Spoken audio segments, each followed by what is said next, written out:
Welcome to Warchant TV or JCS Overtime. How about that, right? Just got off the air and away we go with news. Got to talk about it, Tommy. As Malik McClain, who we were just discussing on today's Jeff Cameron Show. You can check out the Jeff Cameron Show on the Warchant podcasts and on Warchant TV, along with all of other great programming like Seminole Headlines and Wake Up Warchant. And, of course, you can always go to the website, warchant.com. For now, let's talk about it. Malik McClain has decided to enter the transfer portal. Malik McClain, you'll see, I think, here in just 1 second, Tom, in 3, 2, 1, did exactly this last year. 17 catches, 206 yards, 3 touchdowns. Real upside to that young man, I think, in that sense that you're sad to see him go. In the other sense, you could argue he was the 5th choice at wide receiver as this group is currently constructed, and maybe he thinks he can do better.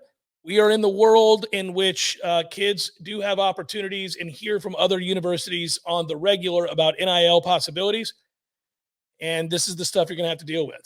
Yeah, I'd say, this is a situation where maybe both sides could be right. Malik McClain had shown enough towards the end of the season last year where you think about the Syracuse game, there's a one-on-one situation. He shows the toughness, shoves a kid into the ground on the way to a touchdown. He made a really tough catch in an also-ran type game late in the season, but a really tough adjustment. Good film for him to show hands breaking back on a football.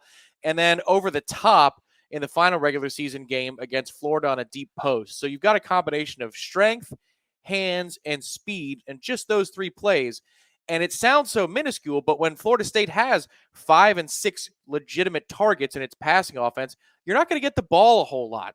So this is something where I thought maybe spring football would be the time in which, the decisions are made about the 2 deep, and maybe you'd see some kids enter the portal after spring camp. This one just happened to predate the beginning of spring camp. So Malik McClain is looking for better options, and he might very well be right. This is a loaded wide receiver room for Florida State.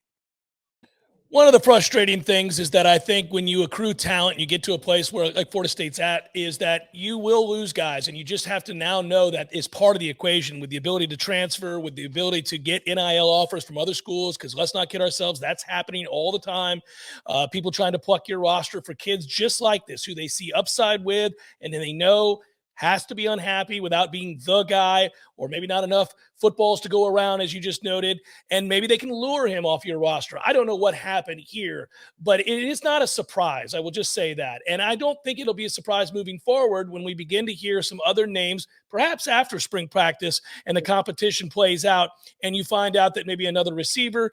We suggested that running back room is very, very deep. There's going to be an odd man out there too. Now, we hope you never lose a player, especially one that has upside like Malik McClain, but you also acknowledge the possibility as you stockpile talent and you bring in portal players and you have, again, other guys in front of you on the depth chart, that it is a distinct possibility players look to further their career elsewhere. Yeah, it's an interesting situation for the 2 deep as it pertains to, 2023 spring camp and then fall.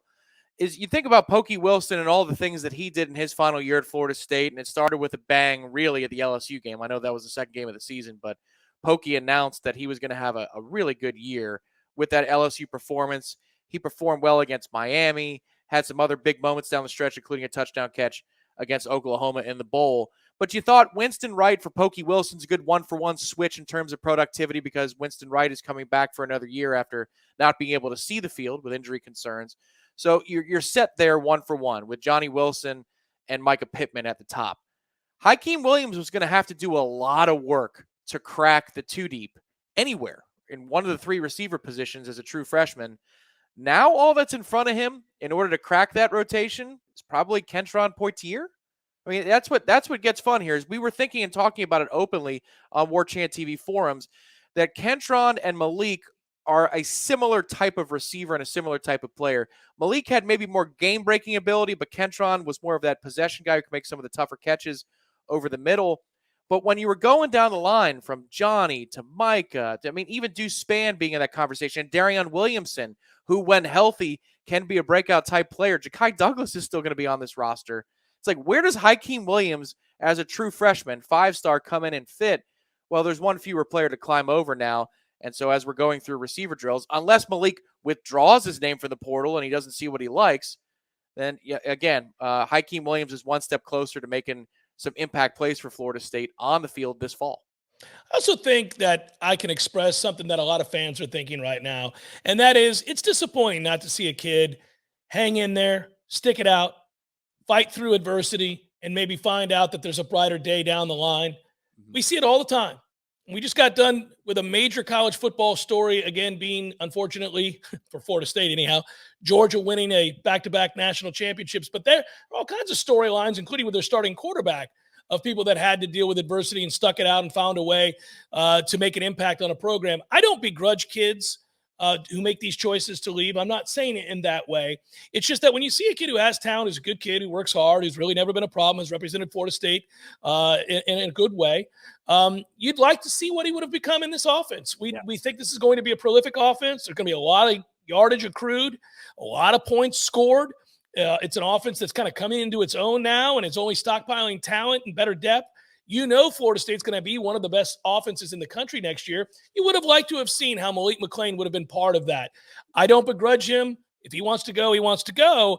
But it would have been nice, just speaking from a fan standpoint, to see him work through it, compete, and find out what part of that plan he would have been a part of.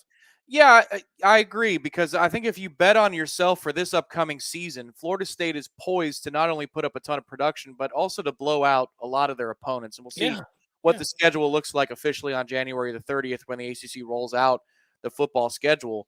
But just looking at the opponents and what quarterbacks they have and what's returning, and the new 3-3-5 model for ACC scheduling as well, Florida State's draw this upcoming year in conference is really easy compared to what it could be in other years. And what does that mean? Whether or not you're with the first wave of the offense as Florida State is putting up the points, you're going to get a lot of playing time. So even if you're a middle guy in the two deep, or you might even be a third stringer at certain positions, you should fully expect as a member of this Florida State team upcoming that you're going to get a lot of chances to produce. And if you bet on yourself, and Malik McClain was good enough not just to be a role player, but I think to be one of the major factors at receiver this season, you could get and parlay yourself into a much larger payday down the line. So again, I don't know his exact reasoning, but if this is an NIL thing over a playing time thing, I think there could have been more value for you next year than this. But if this is a playing time thing, I fully understand it. There's only one football to go around, and Florida State just added, especially at the tight end position, a bunch of real targets when you consider that Winston Wright's going to be healthy for the 2023 season too. It's a good problem and a quandary to have for Florida State. How do you deal with guys deciding that there just aren't enough touches for them in an offense that's going to be prolific? So it's a good place to be. 2 years ago, we were not in that place. 2 years ago, we were talking about having and fielding perhaps the worst collection of wide receivers in the entire ACC. One of the worst in the Power Five, if not the worst in the Power Five. Now we're talking about not enough footballs to go around to all the talented people that man that position. It is a very good problem to have, but there it is. Malik McClain has entered the transfer portal. We wish him well. For Tom Lang, I'm Jeff. Don't forget, hit the like button. Find out every time another one of these videos gets posted. That way you stay informed.